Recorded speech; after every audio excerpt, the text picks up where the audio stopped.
Noong taon na 2025, ang game na Shinki ay inannounce sa mundo.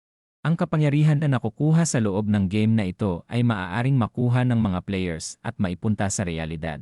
Simula noong lumabas ang game, bigla na ding nagbago ang mundo at kung ano-ano na ang mga delikadong nangyayari sa mundo.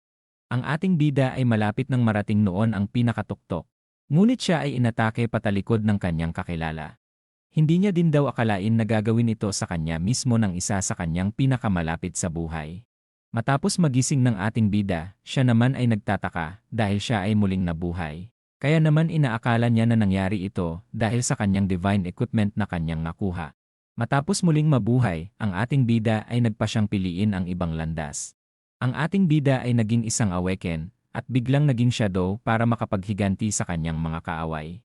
Dahil sa pagtraidor na naranasan ng ating bida, napagpasyahan niyang magpalakas ng mag-isa gamit ang kanyang karanasan sa nakaraang buhay. Ang kwento ay nagsimula sa nakakatakot na lugar kung saan marami nang namatay na halimaw. Mula dito may isang babae na sinabihan si Qin Feng na napakagaling daw talaga nito dahil kahit ginamitan na daw ito ng 100-fold egging effect nagawa pa din nitong maklear ang ancient god ruins. Sinabi din ng babae na sa kanya na daw mapupunta ang artifact na Eye of Judgment. Habang naghihingalo ang ating bida dahil sa kanyang mga pinsala, tinanong niya din ang babae kung bakit daw siya trinaydor ng kanyang nakababatang kapatid na si Qin Xiaoyu. Sinabi naman ni Xiaoyu na inampon lamang si Qin Feng ng mga magulang ni Xiaoyu, kaya naman wala daw itong karapatan na tawagin siyang kapatid nito. Ang isang lalaki naman ay dumating sa eksena at sinabing hindi daw tama ang paraan na pakikipag-usap ni Xiaoyu. Habang nagugulat ang ating bida, si Xiaoyu naman ay natuwa dahil sa pagdating ni Song Fei. Sinabi din ni Song Fei na maaasahan daw talaga ang hindi tunay na kapatid ni Xiaoyu. Habang namamangha na nakatingin si Xiaoyu kay Song Fei, si Song Fei naman ay nagpasalamat kay Qin Feng dahil kung hindi daw dahil sa kanya hindi nila makukuha ang divine artifact na Eye of Judgment. Sinabi din ni Song Fei na pinaghirapan niya din daw na makuha ang patalim na soul-stealing blade na nakaturok ngayon sa ating bida. May kakayahan daw ito na higupin ang kanyang buong lifespan. Tinanong niya din na kung nagustuhan nga daw ba ni Qin Feng ang kanyang regalo bilang pamamaalam sa kanya. Habang matindi ang buhos ng ulan, ang ating bida naman ay nagluluksa dahil sa inalagaan niya daw si Xiaoyu na parang totoo niyang kapatid matapos mamatay ng kanilang mga magulang. Sinuportahan niya din daw ito sa kanyang pag-aaral. Noong biglang dumating daw ang game sa kanilang mundo, hindi na daw mabilang ng ating bida kung ilang beses na daw nito iniligtas sa kamatayan si Xiaoyu. Ang ating bida ay nagsisisi dahil nagkamali daw siya ng pagkakakilala sa kanyang kapatid. Si Xiaoyu ay sinabi din na matapos mamatay ng kanilang magulang lagi na daw itong nagpapakabosing sa kanya at kinokontrol ang kanyang mga ginagawa sa buhay. Malaking tulong din daw ang ating bida noon para sa kanilang dalawa ni Song Fei. Ngunit ngayong nasa kanila na daw ang divine artifact na walan na daw ng silbi sa kanila ang ating bida na si Qin Feng. Si Song Fei ay sumugod na sa ating bida at handa niya ng tapos nito. Sinabi din ni Song Fei na siya na daw ang bahalang mag-alaga sa kanyang kapatid na si Xiaoyu. Habang walang nakikita ang ating bida, sumigaw naman siya at sinabing hindi niya hahayaan ang dalawa na mabuhay ng payapa dahil sa kanilang ginawa sa kanya. Ang ating bida ay tuluyan ng natanggalan ang ulo. Noong year 2025 ang game na God Forsaken ay lumabas. Sa oras na makatulog ang isang tao ay automatic itong napupunta sa game world. Ang tanging halaga sa larong ito ay ang lifespan. Kapag namamatay ang isang player nababawasan ang lifespan nito, ngunit sa pagpatay nila ng mga halimaw maaari namang madagdagan ang lifespan ng isang player. Gamit ang lifespan na nakukuha sa loob ng game, maaaring makuha ng mga players ang kanilang abilidad sa tunay na mundo. Ang mga malalakas na players ay maaaring makasira ng mga tangke gamit lang ang kanilang mga kamay, makakaya din daw ng mga ito na humiwa ng eroplanong nasa himpapawid gamit lang ang espada. Kakayanin din daw ng mga malalakas na players na makasurvive sa mga nuklear na bomba gamit lang ang sarili nilang pangangatawan. Ang ating bida ay nahirapan daw noon na makasurvive kasama ang kanyang kapatid. Ngunit sa kabila ng mga pinagdaanan nilang paghihirap nagawa daw nilang makapasok sa top 100 na pinakamalakas sa buong mundo. Matapos ang hindi mabilang na beses na muntikan na siyang mamatay, nagawa niya na din na maklear ang ancient god ruins. Ang ating bida ay nakuha na ang artifact na Eye of Judgment. Kaya naman kwalipikado na daw siya na makarating sa pinakatuktok. Mula sa likod ng ating bida, siya naman ay biglang sinaksak ng kanyang kapatid. Kaya naman si Qin Feng ay hindi makapaniwala dahil matapos daw ang kanyang paghihirap, ito lang daw ang nakuha niyang premyo sa bandang huli. Ang ating bida ay iniisip ang kanyang paghihirap ay naging tagumpay para sa iba. Si Qin Feng ay hindi matanggap ang nangyari sa kanya. Kaya naman kung sakaling mabubuhay daw siya ay lalaban na lang daw siya para sa kanyang sarili. Ang eksena ay nalipat sa natutulog nating bida. Matapos niyang maimulat ang kanyang mga mata. Bigla naman siyang bumangon at biglang nagtaka kung nasa tunay na mundo nga daw ba siya. Habang sinasabi ni Qin Feng na dapat patay na siya, bigla naman siyang nagulat nang makita niya ang taon na 2025 sa kanyang cellphone. Bigla niya din napagtanto na muli siyang nabuhay, at bumalik 9 na taon nang nakararaan bago pa mag-umpisa ang game na God Forsaken. Ang eksena ay nalipat kay Xiaoyu na biglang sinipa ang pintuan, matapos makitang nasa bahay lang daw pala si Qin Feng. Pinagalitan niya naman ito at tinanong kung bakit hindi daw nito sinasagot ang kanyang tawag. Ang ating bida ay muling naalala na nagkaroon daw sila ng malaking pagtatalo ni Xiaoyu bago pa magkaroon ng game na God Forsaken. At ang dahilan daw ng kanilang pagtatalo ay si Song Fei. Ayon sa ating bida, si Song Fei ay isang sikat na underground idol, at si Xiaoyu ay isa sa kanyang mga baliw na tagahanga. Mukhang mabait at maamo daw ang itsura nito, ngunit hindi daw alam ng karamihan na niloloko nito ang kanyang mga babaeng fans, piniperahan ang mga ito, at ginagamit din ang kanilang katawan para sa kanyang kaligayahan. Si Xiaoyu ay galit na galit kay Qin Feng, sinabi niya din na kasalanan ng ating bida kung bakit bumaba ang ranggo ni Song Fei sa pagiging sikat. Galit din na humihingi ng pera si Xiaoyu kay Qin Feng para magastos niya daw sa pagpapataas ng ranggo ni Song Fei. Si Xiaoyu ay bigla namang sinampal ng malakas ang ating bida, kaya naman ito ay natumba sa lakas ng sampal. Si Xiaoyu naman ay hindi makapaniwala na sinampal talaga siya ni Qin Feng. Ang ating bida ay seryosong sinabi kay Xiaoyu na wala siyang oras para makipagtalo sa kanya. Ngunit kapag nangulit daw ito ay babasagin niya daw ang bunganga nito.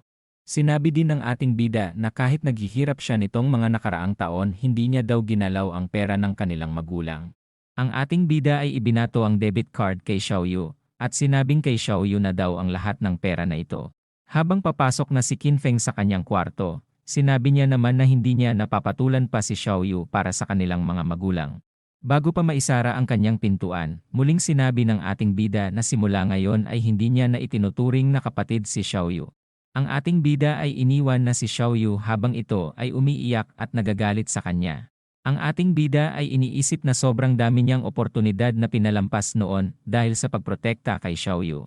Marami din daw siyang hindi nakuhang secret treasure at hindi napuntahan na secret dungeon dahil kay Xiaoyu. Habang hawak ang sleeping pills at isang baso sa gilid, iniisip ng ating bida na kung gaano nga daw ba kalayo ang kanyang mararating nang wala siyang pabigat na inaalala. Habang iniinom na ang pill, iniisip niya naman na gagamitin niya ang kanyang kaalaman noong nakaraang buhay niya upang maunahan ang lahat ng players. Matapos mailapag ang baso, sinabi naman ni Qin Feng na bahala na daw sa buhay niya si Xiaoyu. Habang seryoso ang ating bida, sinabi naman ni Qin Feng na siya mismo ang papatay kay Song Fei. Ilang sandali pa, ang ating bida ay nalipat sa ibang lugar. Ang ating bida ay sinabing namis niya daw na makabalik sa lugar na ito na tinatawag niyang Career Choice Hall. Natatandaan din ng ating bida na noong unang punta niya dito ay sobrang takot siya. Kaya naman inabot daw siya ng ilang oras bago niya natapos ang kanyang career choice. Sinabi din ni Qin Feng na sa pagkakataong ito ay bibilisan niya na daw ang pagpili sa kanyang career. Habang nakatingin sa isang career, sinabi naman ni Qin Feng na pinili niya daw noon ang warrior class upang maprotektahan si Xiaoyu. Ngunit dahil wala na daw ang pabigat sa kanya na si Xiaoyu, mas mabilis na daw siyang makakapag-clear ng mag-isa. Matapos lumingon sa isang sulok, sinabi naman ng ating bida na kailangan niya daw ng mabilis na mobility at mabilis na reaction time. Ang ating bida ay nakapagdesisyon na at ang pinili niya ngayong pagkakataon ay ang assassin class. Matapos mag-react ng kanyang divine artifact, ang ating bida naman ay nagtaka sa nangyayari. Matapos mag-activate ng Eye of Judgment, ang ating bida naman ay biglang nagugulat. Ayon sa passive ng item, ang ating bida ay makakatanggap daw ng pinakamalakas na rank profession at talent matapos nitong makapasok sa loob ng game. Ang ating bida naman ay napangiti dahil sa bandang huli para sa kanya pa din daw talaga ang divine item na Eye of Judgment. Kahit na naagaw daw ito sa kanya noong nakaraan, gumana pa din daw ito ngayon. Kaya naman mukhang ang item na ito din daw ang dahilan ng kanyang pagkabuhay. Mula sa kawalan biglang lumalabas ang itim na bagay na ikinagulat naman ng ating bida. Kinongrats din bigla ang ating bida matapos nitong makakuha ng isang hidden profession. Matapos ang specialization ng ating bida, sinabi naman ng system na naging shadow na daw si Qin Feng. Ang ating bida ay biglang nagbago ang anyo matapos nitong lumabas sa itim na bagay. Si Qin Feng ay napagtanto na ito na daw pala ang highest hidden profession ng assassin. Napansin din ng ating bida na kakaiba daw ito kumpara sa kanyang ginamit noon na warrior class. Matapos matanggap ang kanyang hidden profession, agad namang naramdaman ng ating bida ang lakas na dumadaloy sa kanya. Si Qin Feng ay sinabi din na may maliit na tsansa lamang na ma-unlock ang pinakamalakas na profession, kaya naman nagtataka ang ating bida kung ano nga daw ba talaga ang nagagawa ng Authority of Judgment. Ang system naman ay ipinaliwanag kay Qin Feng na ito daw ang pinaka-orihinal at pinakalumang primal authority sa buong universe. Ang kapangyarihan din daw nito ay ang malagpasan ang mga patakaran at kautusan. Ang authority din daw ng item na ito ay hindi pwedeng ma-activate ng ating bida hanggat hindi niya pa nakukuha ang divinity. Ngunit ang passive daw ng item na ito ay patuloy daw na gumagana sa ating bida. Sa nakaraang buhay ng ating bida, 7 taon na daw ang game noong may isang player daw ang nagawang makaalis sa Abandoned God Realm at nagawa din daw nitong marating ang Realm of Order. Noong mga panahon na yon nalaman daw ng sangkatauhan ang tungkol sa kapangyarihan ng kautusan. Matapos ang ilang taon wala din daw ang nakakakuha ng kapangyarihan ng kautusan. Ang ating bida ay hindi makapaniwala na sa umpisa pa lang ng game ay nagawa niya ng makuha ang primal authority na kayang lampasan ang kautusan at patakaran. Hanggat kaya niya daw na makaalis sa God's Abandoned Realm, makakarating din daw siya sa Realm of Order. Makukuha daw ng ating bida ang divinity balang araw at magkakaroon ng tsansa na ma-activate ang kanyang hawak na authority. Ang pagpili ng profession ay tapos na, kaya naman oras na para sa ating bida na ilagay ang kanyang alias.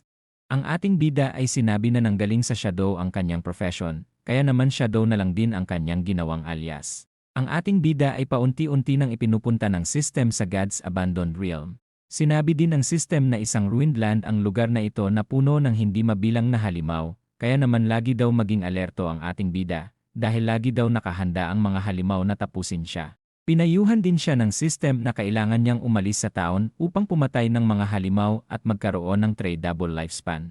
Sinabi din ng system na kapag namatay ang player makakalahati ang lifespan nito, at ang tradable at non-tradable ng player. Matapos mateleport ng ating bida sa lugar, sinabi naman ng system na nasa Shell Town ang ating bida na isang safe zone. Ayon sa system, hindi din daw pwede ang magpatayan sa lugar na ito. Ang ating bida ay napansin ang mga naguguluhan na players kung bakit sila napunta sa lugar na ito.